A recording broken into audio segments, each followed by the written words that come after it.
है बोलने की। अब लिख के दिया मैडम, आज मीटिंग में क्या हुआ, मीटिंग के बाद क्या हुआ, मैं सारा अपडेट हेडक्वार्टर्स को देने वाली हूँ। शैलजा मैडम को भी बताऊंगी और जेडी मैडम को भी बताऊंगी। आप बता दो क्या करना है। रिप्रेजेंटेशन सारा हेडक्वार्टर्स नहीं चलेगा, ये आप मनमानी नहीं चलेगा, मनमानी नहीं चलेगा। दे दो మేడం ఇప్పుడు ఈమె చిన్న స్టెప్ ఒక నిమిషం ఈమె ఇక్కడ చిన్న పైన చాలా చిన్న పైన ఆఫీసర్ ఈమెకు అన్ని ఇప్పుడు ఏమైనా పవర్స్ తీసుకొని ఇప్పుడు మీకు శాంక్షన్ అయితే చేయలేదు కదా మేడం చేయలేదు సార్ కాబట్టి ఇప్పుడు మీరు లెటర్ రాసియండి పై ఆఫీసర్ కన్సల్ట్ అవుతారు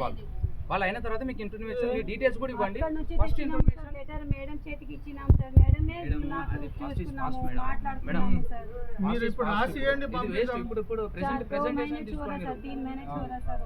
ఇప్పుడు చేయండి మేడం ఇప్పుడు సడన్ గా కావాలన్నప్పుడు రాసి ఇవ్వండి मैं कल आके అట్లనే చెప్పి మీ వాళ్ళకి ఒక మాట ఇప్పుడు మేడం ఒక నిమిషం ఈ పోలీస్ అనేది కూడా మేము కూడా ఏంటంటే అందరికీ మీ తరఫు నుంచి వాళ్ళతో అన్ని చేయాలి మేము तो बैंक से वगैरह सो भी साथ क्या बोले फिर पूरा सा लिख के दो फिर एक बार इंटरेस्ट की मीटिंग लगाते दिल्ली वाला भी जाया మేడం లేకపోతే ఇప్పుడు ఏం చేయగలుగుతామని చెప్పాను ఒక మాట మళ్ళీ दिल्ली वाला भी ఇప్పుడే కావాలంటే ఇప్పుడు इसीलिए तो इतना ఈమె कर- రైట్స్ फिर తీసుకోలేదు पूछेंगे, కదా ఈమె फिर రైట్స్ తీసుకోదు पूछेंगे। కదా మీరు రాసి ఇవ్వండి మేము ఈమె పంపిస్తాం రైట్స్ తీసుకోదు కదా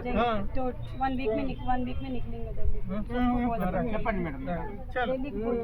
दिल्ली की कोई चीज करता లెటర్ ఏమి नहीं मैं कल लेके आके नहीं दिल्ली को जाती सर మీ పేరు ఒకటి మేడం ఒకసారి మీ పేరు తెలుసు, తెలుసు. ఫోన్ నంబర్ ఇచ్చేయండి అన్నీ తెలుసు ఫోన్ నంబర్ पूरा हाथ రైట్ రైట్ మేడం అది पुरानी है सर मैडम बहुत पुरानी मैडम ही मालूम ही వచ్చిన ఒక పద్ధతి